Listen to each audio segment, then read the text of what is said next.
Hello, and welcome to another exclusive interview by Recovery Today Magazine at recoverytodaymagazine.com, where first and foremost, we're a magazine of hope. Whether you're considering addiction recovery for yourself or a loved one, or you're actively in recovery a short while or many, many years, you'll find information on all topics related to addiction, recovery, codependency, and living a happy, successful, sober life at Recovery Today. My name is Gaba. I'm the editor of Recovery Today and host of the Recovery Today Summit. And I have the distinct pleasure of interviewing another great guest today, Lougossett Jr. Lougossett Jr. is one of the most respected and beloved actors on stage, screen, and television, and is also an accomplished writer, producer, and director. Off screen, he is a social activist, educator, and author dedicated to enriching the lives of others.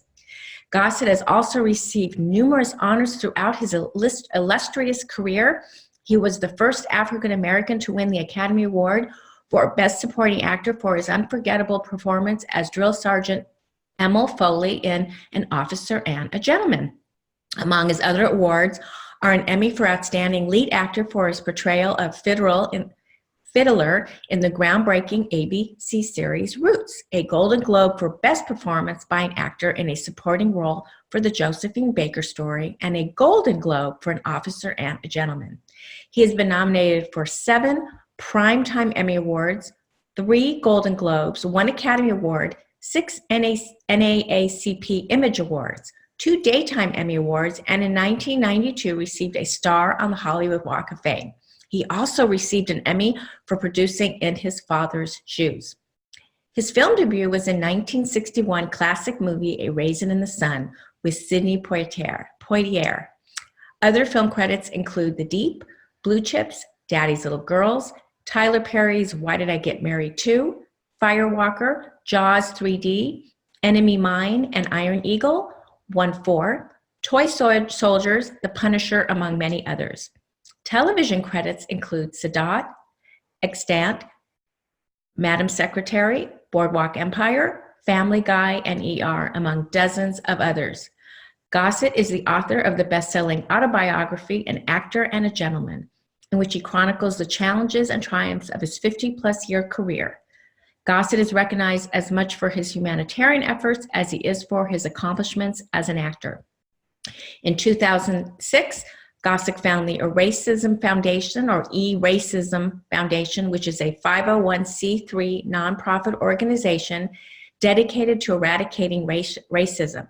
The foundation provides young adults with tools to live a radically diverse and culturally inclusive life. Programs focus on fostering cultural diversity, historical enrichment, education, and anti-violence initiatives. Gossett was born in Brooklyn and made his stage debut when he was 17 in Take a Giant Step, which was selected as one of the 10 best Broadway shows in 1953 by the New York Times. He has 2 adult sons, and after 30 years living in Malibu, California, he now resides in Atlanta, Georgia. Hi, Lou. Welcome. I'm so excited that you're here today, Lou, and I know that your schedule is crazy busy. It took us a while to get this to happen. So tell me what made you decide to do the interview today? Because of the effects that I'm having in my sharing in the alcoholics meetings around the world. I speak everywhere, or I attend everywhere I go. I've been the good fortune, the first thing you do is you find your people. And the good news is almost 40 million of us globally. Yes. And I'm thinking more in terms of it not being anonymous as much as it used to be when we used to hide in the alleys. And so it's now such a need for people for especially young people, to have some place to go and get some experience, strength, and hope, that the anonymous is not only just a word now. So that's interesting. You say because of all the work you do in the 12-step community and spreading the word. And so I'm going to just kind of go I'm going to take my creative licensing. I'm going to kind of go in I'm going to ask you this question. Do you think that the 12-step program has been watered down because of all the other things that people are doing today? You know, if you look at Instagram, there's so many young people putting out different programs. You know, I have this magazine. Like, what is your thinking about that?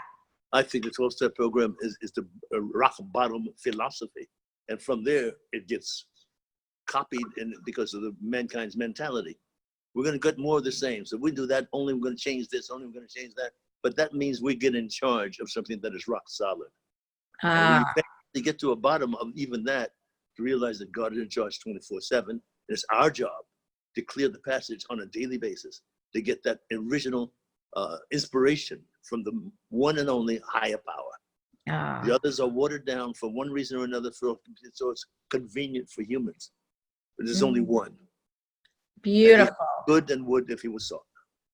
Beautiful, beautiful, beautiful. I love that.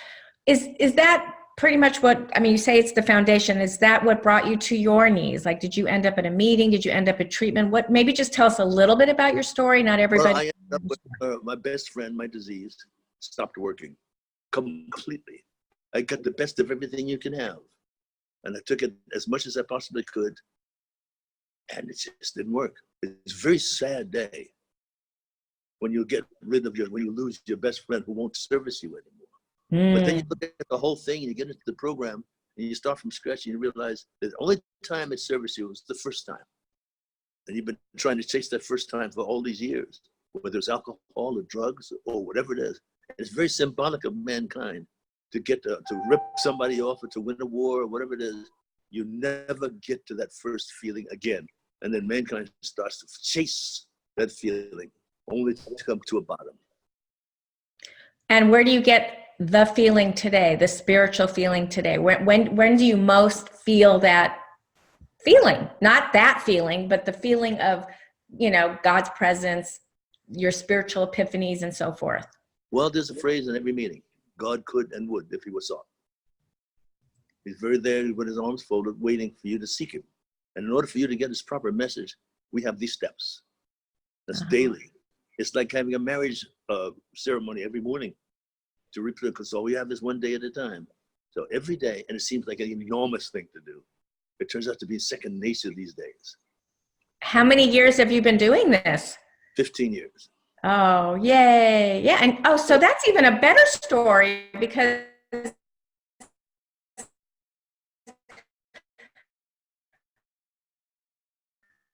I mean, I don't know if you want me to It's okay, I'm getting ready to be here. So you're saying 50s? It should have been before, but I wound up in South Africa, and I heard about the greatest wines in the world.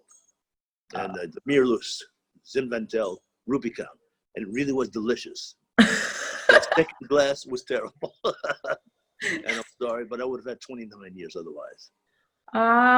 Okay. So I had to be rigorously honest and say I took that glass of wine. And it was after everything else but the wine.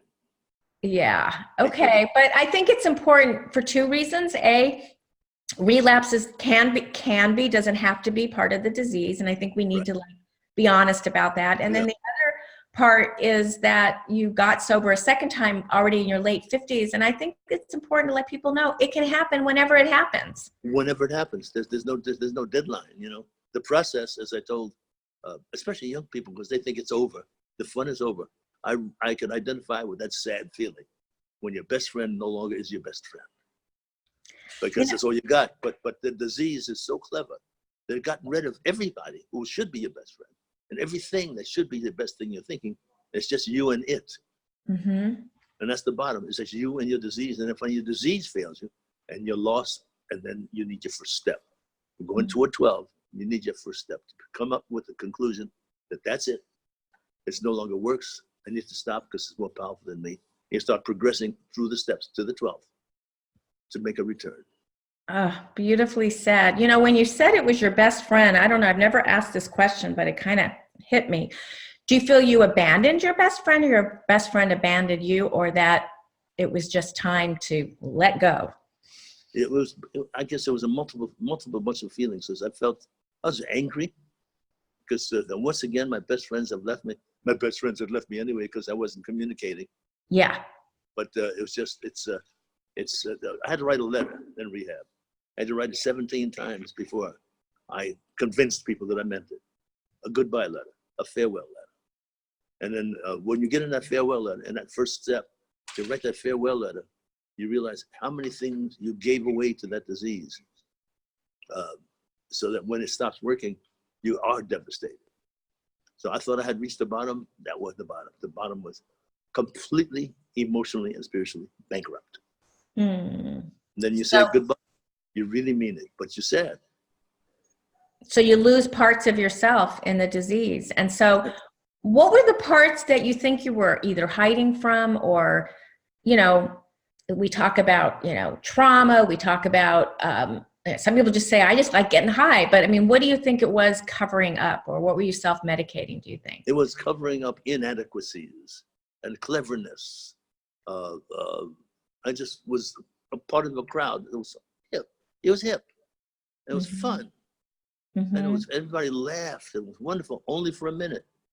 And then that laughter becomes, it echoes, it's so empty. And the smiles and the celebration becomes fruitless. Yeah. And then you become so what happened to the good times? Yeah. It's like, is that all there is? Yeah. Yeah. You know, so finally, the heart starts bleeding a little bit, and then your bottom starts getting worse and worse. And if you don't stop, then the bottom ends in, as it says in the book, something worse. Something, jails, institutions, or death. Yes, ma'am. So do you think being a celebrity had anything to do with any of this? Well, it got into the reputation, and that got angry because I was using, or in reality, and others who were worse than me got their jobs back, and I didn't. And so the disease is very much a part of my life on a daily basis. So there's jealousies, there's low self-esteem, there's inequities in life, and there are steps to get rid of those on a daily basis. And you wake up in the morning with a very grateful, and you say your prayers, you do your meditation, and in the evening you do an inventory. So you clear the air. And the job for me, and it's working, is by each morning you give yourself to these steps. You say the prayers and stuff, and then you get quiet, and you get rid of the things that block the light that shines through all of us. I call it God's light. You know, that jealousy thing is very interesting. That just kind of stuck out. I mean, amongst the other things you said, but comparing yourself to others, there's so much of that in our world today. Oh my God, this is a disease. Now it's a social disease, isn't it? Social media disease. So how do you deal with that? Because I mean, I have that disease for sure.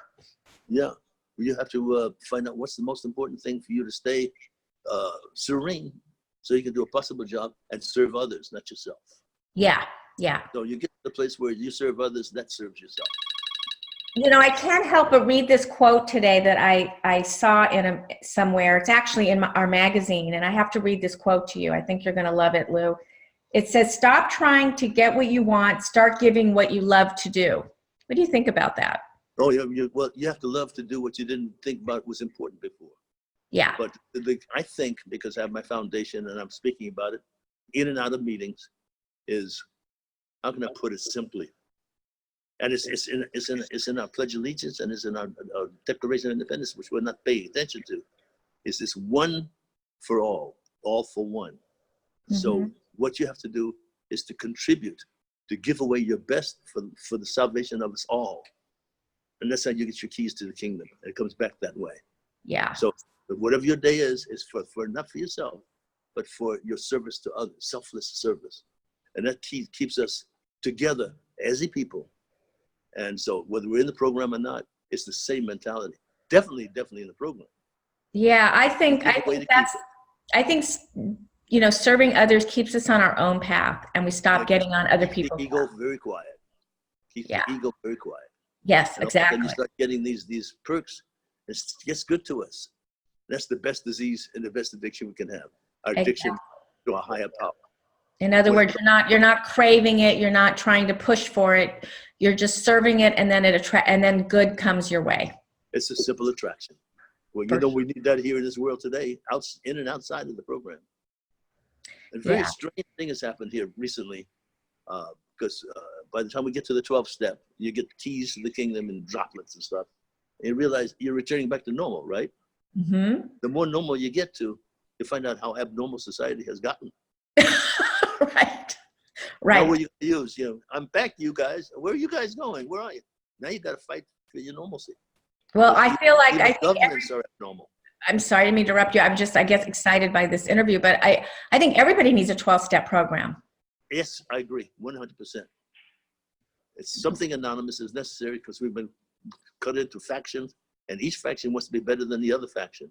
It's self-destructive. We need to get rid of the 11th step. The 11th step. What about somebody out there that's listening that maybe is, I don't know if you can speak to this, an agnostic or an atheist, and they're just skeptical. They're always the skeptic. Well, there's a man that I highly respect. His name is Bill Maher, M-A-H-E-R, from HBO. Yeah. He's very brilliant and very intelligent, but he's agnostic. He's atheist. And he has a little program about and he's making fun of some of these ministers and making money in the churches, all that kind of stuff. But he forgets that religion, our particular personal religion, deals with a higher power that we cannot figure out. I don't care how intelligent you are. So the challenge is to figure it out, to believe in a concept that we can't figure out. And that starts from the beginning of man. We can't figure out why the rain shines, why the sun shines, why it's 24. Yeah. But we have blind faith that it works on a daily basis. And when it happens, we have to pay attention to it. It can't be cut into pieces. We have to believe something we can't figure out. I don't care how smart you are. And once you get to that place, you get peace. Yeah. You figure out anything else, but you can't figure that one out. I love that. It's like there's something beyond the invisible line. There's something beyond the invisible line that we don't know. Man needs it. Man needs it. Yeah, I agree. I totally agree with you. And religion really isn't about a minister or a rabbi. It's about something we don't know. A belief system. It's Yeah. a belief system. We do need that belief system in this world because we're getting ready to destroy one another. Yeah, I hear you. That's man-made, and that's not what we believe. We can't live on man-made stuff. No, and the more we believe, the more we have faith, the more good that will come to us and come to the world. Yeah, because we're getting there. What do I get out of it? Yeah. Doesn't work. No, it doesn't. We get the keys to the kingdom when we don't go that way. Beautifully said. Yeah. Now, what about a young person today, kind of exploring with, you can't have an interview without talking about the opiate addiction, of course, other addictions, but what would you say to that young person who's sort of recreational, playing around and doesn't think he has a problem and, feels like he needs to fit in? What would you say to that young person? Well, I could tell all young people, you really are desperately needed for our mutual salvation of the planet. And opiate addiction is a deterrent to that necessity that you need to keep clean and clear in order to help others to survive other things other than opiate addiction. Opiate addiction is a symbol that you don't know who you are. You're trying to find the keys to the kingdom, and there's always a brick wall there. Yeah. I spoke at a thing in Atlanta, and I don't know what I was saying, like I'm talking to you. Yeah. And there was a gangbanger there. He looked very tough, and I thought he was getting ready to do some violence to me. He got closer, and he was in tears. He said, "You made me throw my gun away." I came in here, very defendant and looking and shooting and stuff. I don't know what I said. Oh, that's beautiful. You made me throw my gun away. Thank you. Wow. It's not me. It's the higher power I've become receptive of a message. So it has nothing to do with us getting personal credit. There's no personal credit. It's just our conduit is open, so that we're a conduit of the message. I was just going to say, you're channeling something greater than yourself. Yes, ma'am. Yes, yeah, ma'am. I agree. Yeah. I agree. And there's no fear in there. Yeah.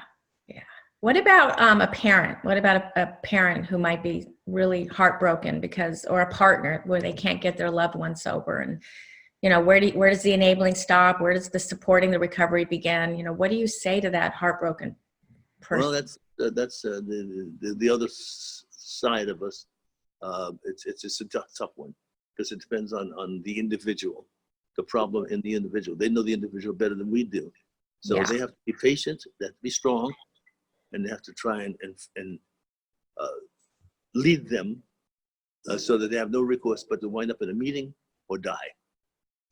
Yeah, and also I guess that's the bottom. That's the word. And to remember that they have their higher power too. With higher power, you get that higher power eventually. If you are sensitive to a higher power to begin with, you find that higher power, but you have to be willing, magic word, just know that you're doing wrong, and this is the only way to get out. Well, when I think of a family member, their disease is the obsession of the family member they're trying to get sober. Yeah. So it's sort of like they need to release that obsession to have access to their higher power. Yeah, Al-Anon helps a great deal. Very painful, very difficult thing for loved ones to do. Yeah. Yes, been there, done that. So tell me more about what you're working on. I would love for you to just have this forum to talk about anything and everything that we can do to support you, Lou, and your... Well, my foundation is number one. It's called E-Racism. Speaks for itself. The disease or dis-ease of racism. That the automatic assumption that one race, people, or thing is superior to another is a misnomer. Our number one job, even now, even though we don't realize it, is the preservation of the planet. We're supposed to be the superior beings. And what we're supposed to be doing on a daily basis, just like they did in the old civilizations, is make sure that the food we eat is clean and clear. Make sure that the water in the oceans and the rivers are clean and clear so that the fish are healthy. Make sure that the food chain we eat has no chemicals in them and they survive so that when we interface with them, there is a natural rhythm. So a lot of people are vegan, I understand it, but our job is to keep all of that clean and clear on a daily basis and be sensitive to it as the most intelligent species in the world. If we're not doing that, then we all may as well be in a 747 airplane. It's about to crash, and the people inside are fighting over who's going to be in first class. So how can people find your foundation to be a part of this movement? Well, I'm moving from California to Georgia, and some people were kind of unsympathetic to the foundation. So now I have to pay my tax to the people in California and bring it up to date in its proper form. But in my heart and bone is still there. So there's a lot of attention to it. So when it resurfaces properly, you won't be able not to hear about it because it's going to be global. It's tripled in size and in love. So I'm just getting the logistics taken care of in California and picking it up in Georgia. Okay, so there's no website yet or anything like that? Yeah, look at eracismfoundation.org. Okay, perfect. So the bottom line is eracism, the word racism with an E in front of it. Oh, okay, perfect. Thank you. I'm glad that we can put that out there for people to check out. And thanks for your transparency about everything. Oh, not to worry. It's free. It's free.